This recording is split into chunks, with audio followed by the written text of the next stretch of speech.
Well, by now we've all heard about the forced busing of migrants who entered our country illegally. And they were bused into Martha's Vineyard. Now, let me just start with this.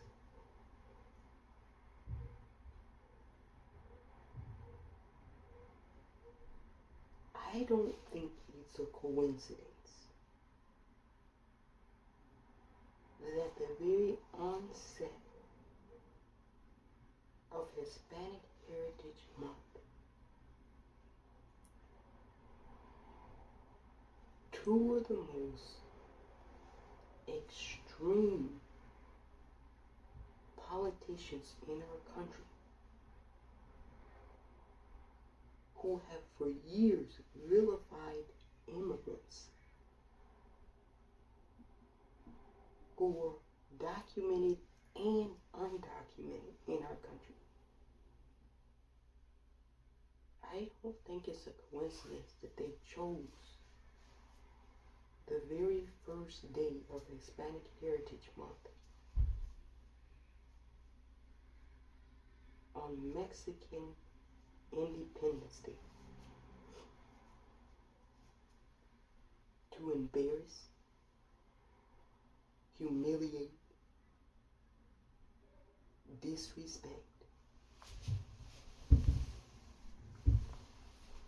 Latin American people. Emphasis on Latin American, because sadly enough, a lot of us in this country forget that very south of us is also considered America. South America. Now, who am I talking about? I'm talking about the Texas Governor Greg Abbott and Florida's Governor Ron DeSantis. Recently, there were buses filled with migrants who were undocumented in this country, who were waiting for their court date. And these people were recently bused to different sanctuary cities all across America. Now, busing of migrants is not new. So I wouldn't have had an issue in and of itself with the busing of people to different localities. Not at all. Because it's been going on for quite some time now. So I love how when Florida's Governor Ron DeSantis, who's now in a little hot water for this stunt that he did, is trying to say, oh, well, busing of migrants is nothing new. For once, he's telling the truth. It isn't anything new. And Governor, I don't have a problem with busing of migrants to different localities across America. I don't think anyone does. It's how you chose to bus them to the different localities that's an issue. And that is different from how it's been done in the past. Firstly, everyone, I think, in government offices has something called a telephone. And I think you have something called computers where you can Google. Now, if I can Google the mayor of Peoria, Illinois, their telephone number, their office location. I'm certain that Governor Greg Abbott and his staff and Governor Ron DeSantis and his staff could do the same as well. Generally speaking, when migrants are bused into a new locality from one area to another, it has been the customary tradition of the person busing them to the locality to pick up the phone and contact their counterpart in the city where they will be arriving and tell them, look, there's some undocumented people coming to your area. We're leaving them at such and such location. They're your concern now, not ours. Have a nice day. And then you hang up the phone. It's a very simple call to make. That's been the customary tradition. Now, Governor Ron DeSantis and Governor Greg Abbott did not do this.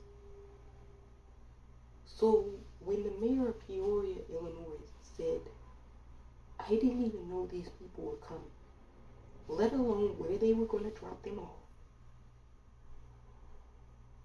he was being honest and telling the truth because he had no forward prior knowledge. So when people in Peoria, Illinois saw a bunch of people just exiting a bus, a lot of them were like, they didn't know what was going on, so they just walked past. And one resident of Peoria who had been in the area for a while noticed there were a bunch of people just standing around and the buses had left. She said she was doing some shopping, and she was shopping for a while, and she noticed they were there when she first started shopping, and a bunch of hours later they were still there.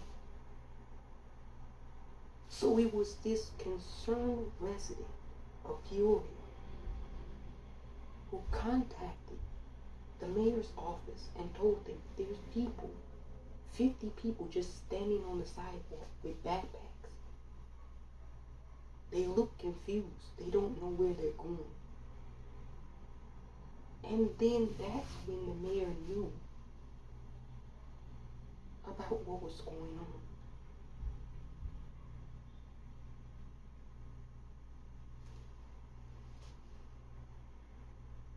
They weren't really provided adequate care prior to being loaded on the bus. You say, why is that important? We're going to get there towards the end, but I got to explain what they did. They provided them a bottle of water, and what I've been told is they had some cold sandwiches, turkey, bologna sandwiches, and that was it.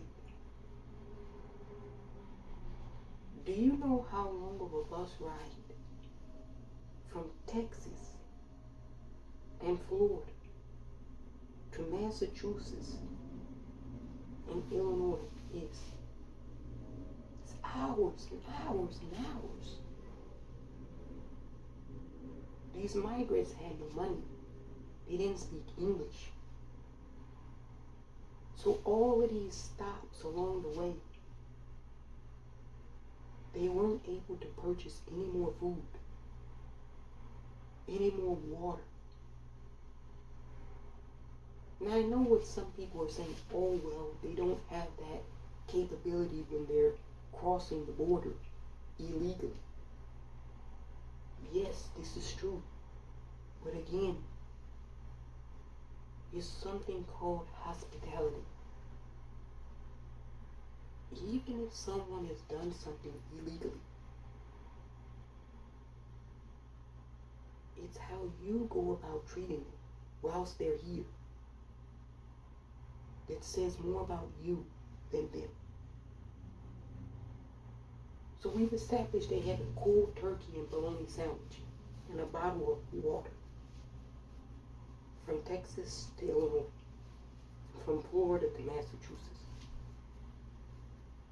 When they got there, they were given these maps, cartoonish looking maps of the United States, and told that they had appointments with UCIS in different states on Monday, and they were dropped off on Saturday, Friday. One had an appointment in Tacoma, Washington, and he was in Martha's Vineyard. Now, it doesn't take a rocket science to know that there's no way that someone who doesn't speak the language is going to make a flight from Martha's Vineyard to Tacoma, Washington in 48 hours.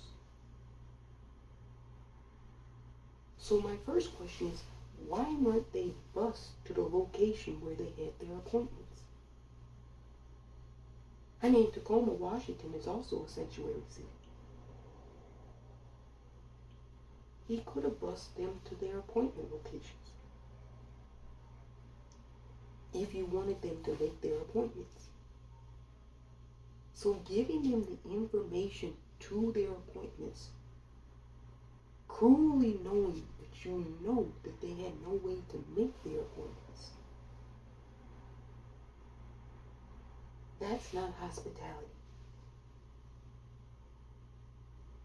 There's something very despicable about doing something like that to another person.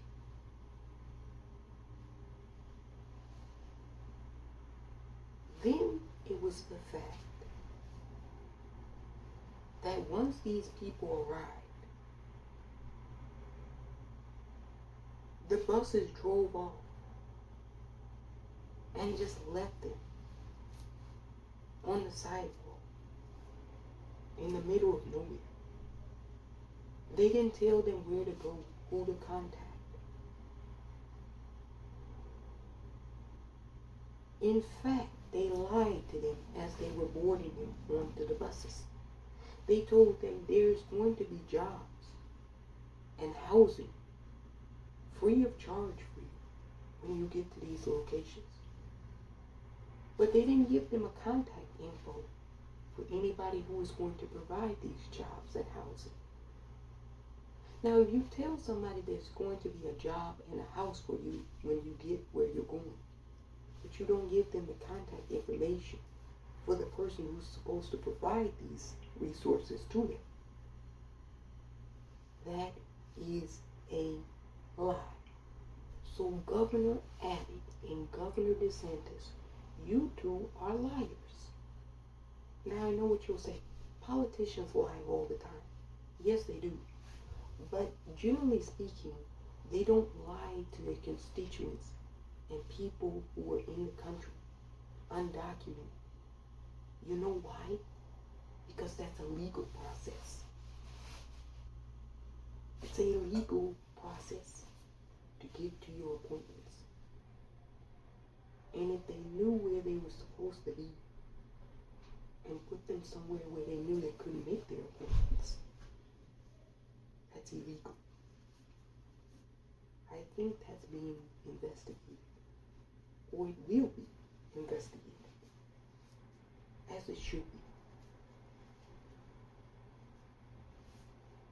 Fortunately, concerned people in Martha's Vineyard also saw this happening and contacted the local government. And once they were contacted, the local government sprang to action immediately. They immediately got these people more food and housing. They got them into homeless shelters, found locations in really record time. I've worked in the social service field. I know when someone comes on an emergency basis, it's very difficult to find beds. And that's one individual, let alone hundreds of people coming in unannounced. So they found them shelter, and they gave them more food. Can you imagine having one cold sandwich and a bottle of water, traveling for days, and then dropping you off and not providing you any more food. They tried to starve them to death.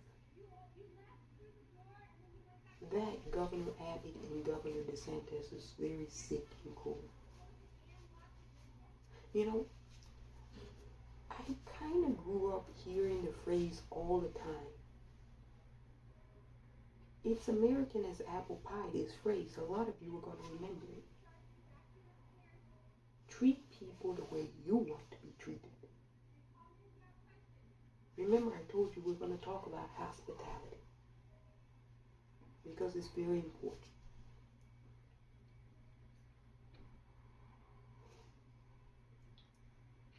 I don't know very much about Zanzibar, besides it's in Africa, okay? And it's a small little country.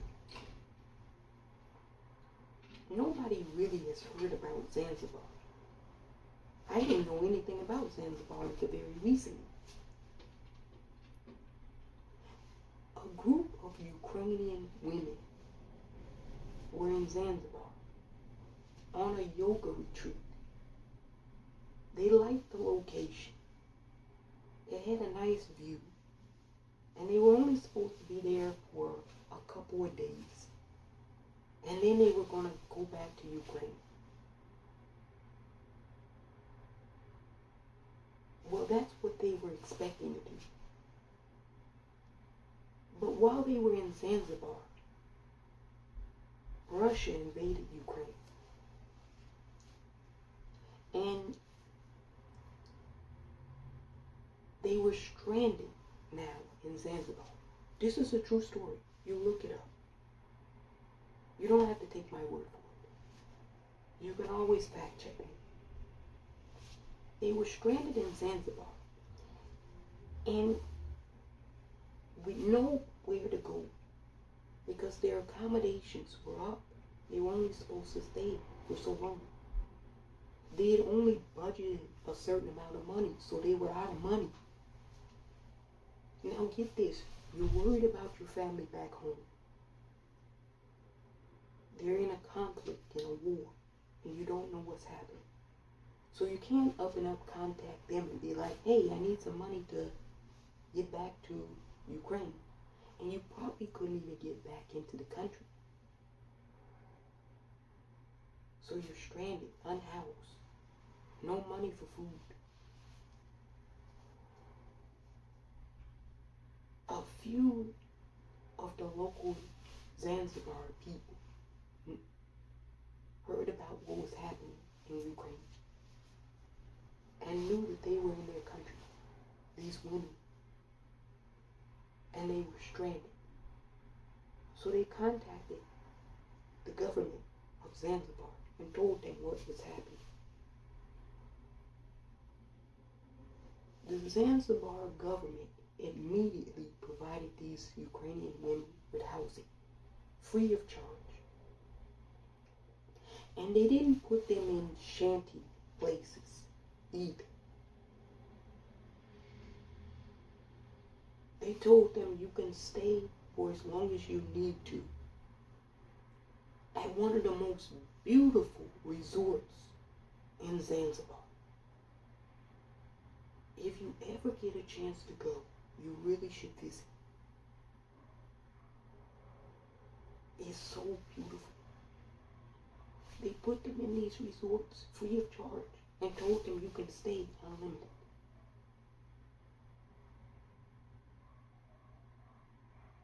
Now they have a place to stay, and they don't have to worry about that.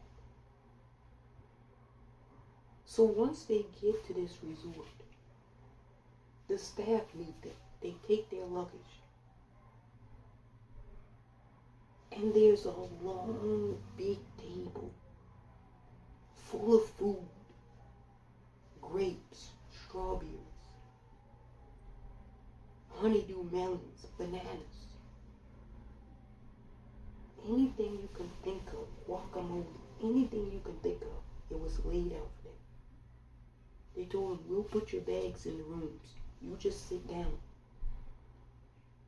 Have food.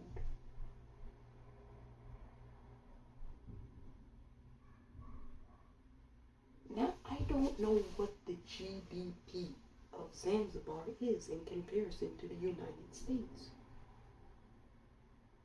I gotta think Zanzibar's GDP is probably 1,000 to 2,000% less than America's. And yet, these Ukrainian women were treated like queens and princesses. They were going through a difficult moment, a crisis. And Zanzibar could have said, I don't give a fuck. You're not from my country. You don't speak my language. You're undocumented. You've overstayed your visas. They could have said and done all those things. And yet, when they interviewed that Ukrainian woman, she said the level of hospitality and kindness the Zanzibarian people have shown them is unimaginable and unspeakable. She said she'll never forget what they did for her and her friends. In fact, I've heard that some of those Ukrainian women want to remain in Zanzibar.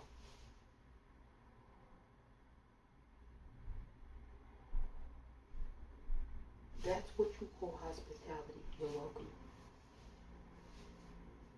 Now you compare that to what Ron DeSantis and Greg Abbott did.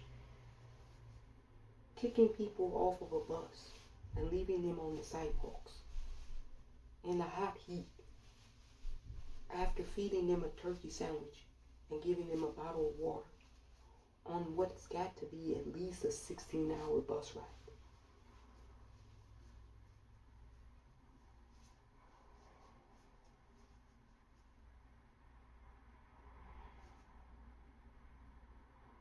We as citizens should be embarrassed. But some of us aren't. Eric Erickson, a conservative commentator, and a bunch of other conservatives all on social media were laughing.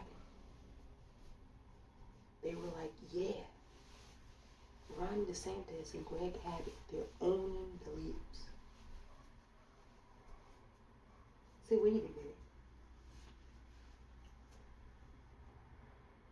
Yes, it's a political stunt. But also, all political stunts aren't inhumane. You know, I remember McGovern getting in a tank with a hard helmet on during the Vietnam War. That was a political stunt.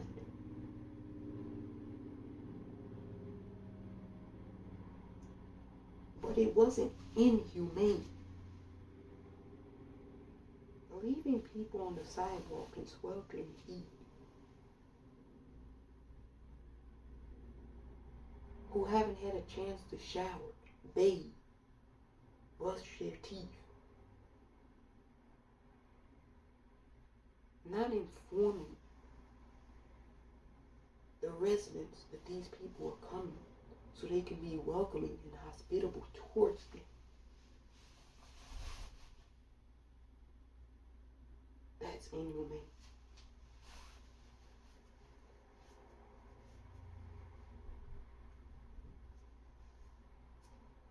Have you heard Ronna McDaniels, the Republican National Committee chairwoman at the moment, has said that she's doing Hispanic outreach. She's trying to reach out to Hispanic voters, the Republican Party. They're trying to be more diverse.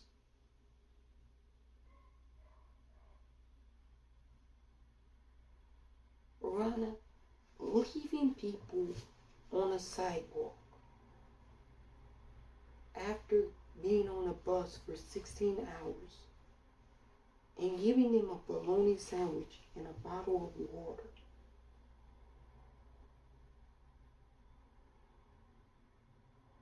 I think you're going to need some help with that outreach. Because I'm telling you, if it were me, that wouldn't cut it. I'm just saying. Oh, unless you think this is new, it's not. The South is notorious for doing this shit.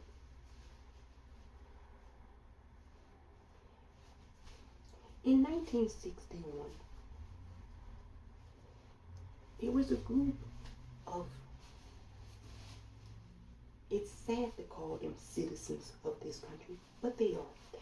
There was a group of white citizens in this country, in the Delta, in Mississippi, and in Arkansas, Little Rock to be exact. And they formed what was called White Citizens Councils. And these councils, well, they were made up of bankers, farmers, and regular everyday white citizens. And the White Citizens Councils were opposed to what was called integration in this country. They were in favor of segregation. And the way they displayed this was in very cruel manners, so to speak. Anybody who was in support of black people voting, black people having housing, well, the bankers who were members of the White Citizens Council didn't provide you a loan. They foreclosed on your mortgage.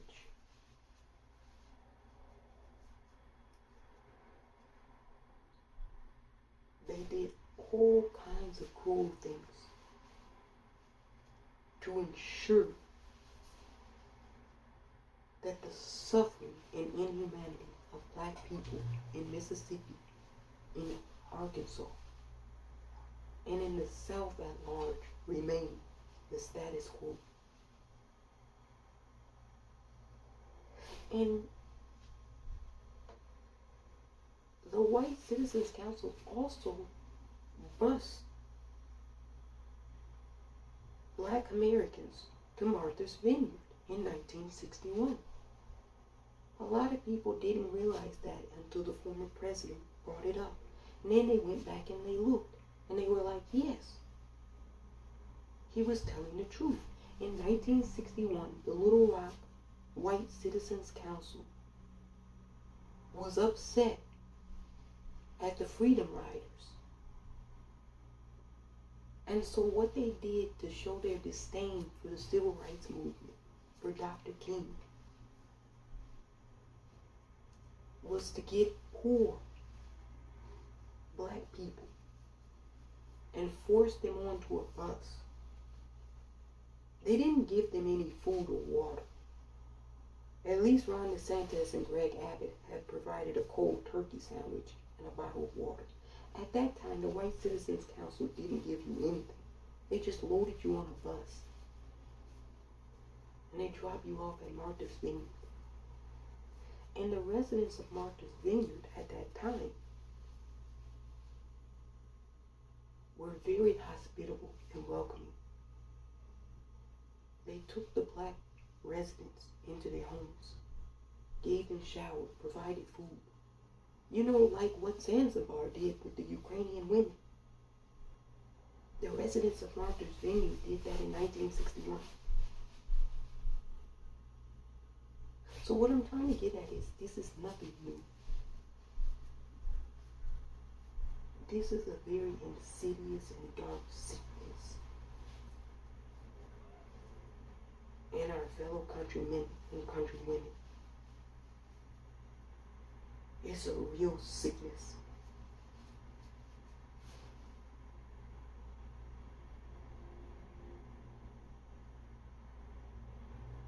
Oh,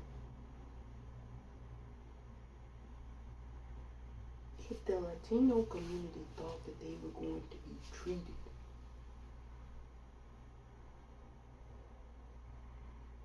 with humanity in this country, regardless of why they came here, the Republican Party has shown you that that won't be the case. And it's a little odd, too. These were Venezuelans.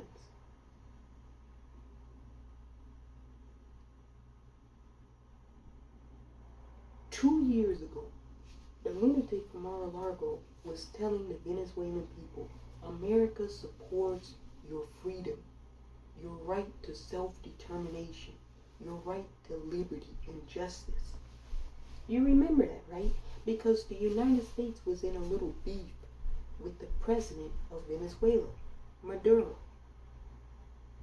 They didn't like it. He was supposedly a socialist, which Maduro was a self-proclaimed socialist, but he was also kind of a dictator, meaning that even if he lost the election, he wasn't going to leave. Now, where have we heard that? Anyway, America was in a beef with Venezuela 2 years ago. And they said, anyone who comes to our country, we're going to welcome you because you're seeking liberty. So a lot of Venezuelans came to America, and they were given something called temporary protected status, TPS for short.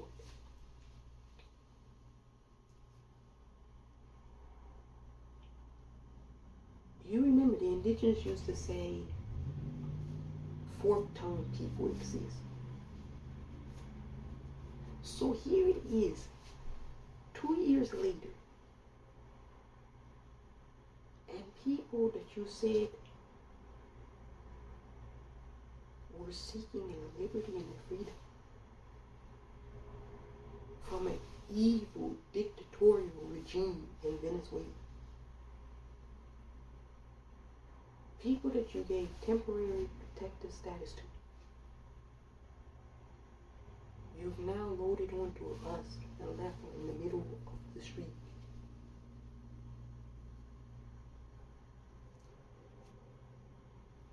NBC News got in trouble for a commentator saying that they were treated like trash.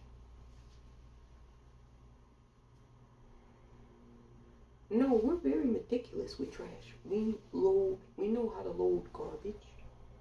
We put things in the recycle bin.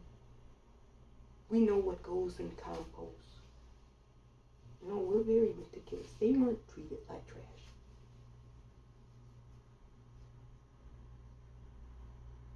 They were treated inhumanely. They were treated like they weren't human.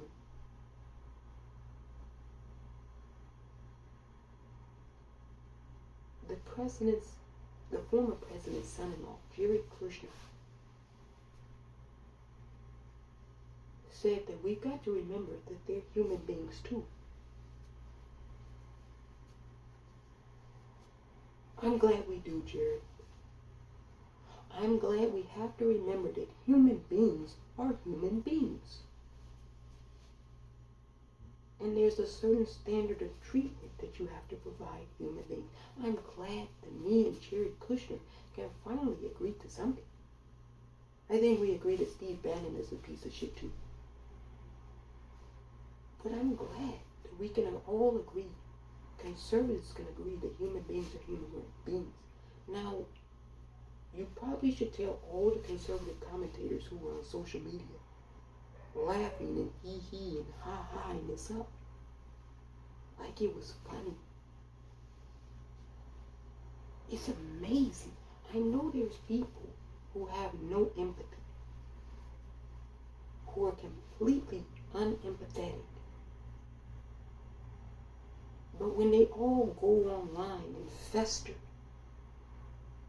on Truth Social, Gab, Parler, when you see them all festering and getting so much glee out of sorrow and misery of other human beings, it should disgust all the rest of us. That we have people in our country who are that deeply unwell and sick.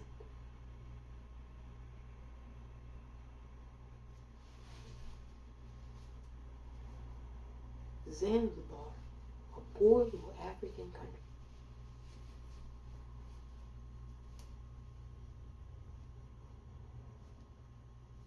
did better than one of the highest gross domestic producing states in our country, and even in the world. Zanzibar doesn't have very much.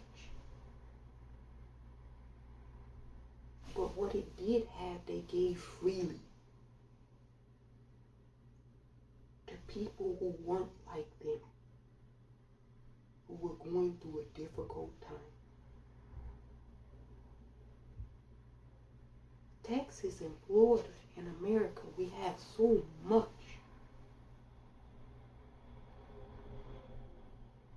And yet we gave nothing.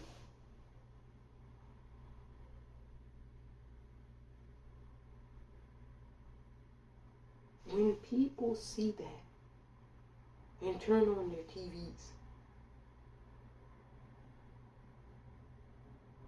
they form a perception about the citizenry in our country.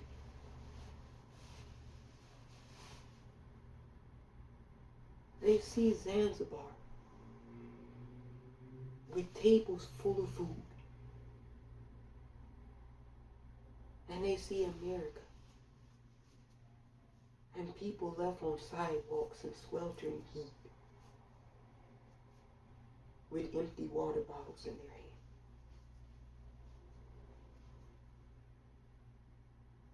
They start to form a perception about you as a citizen.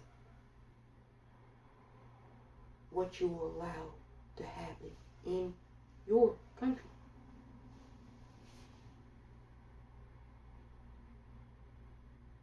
And I don't think that perception is inaccurate, sadly.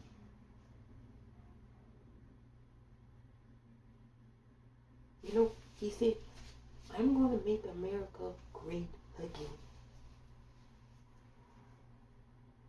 When you go outside and you look around, and America is sick again. And he made America hate again. Because he was sick. And he was full of hate. When you have bad leadership, the rot sinks down. And it's certainly sunk down.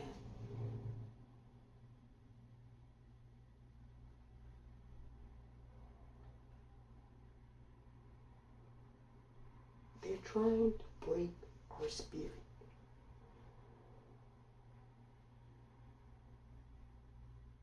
They know full well that our victory is inevitable.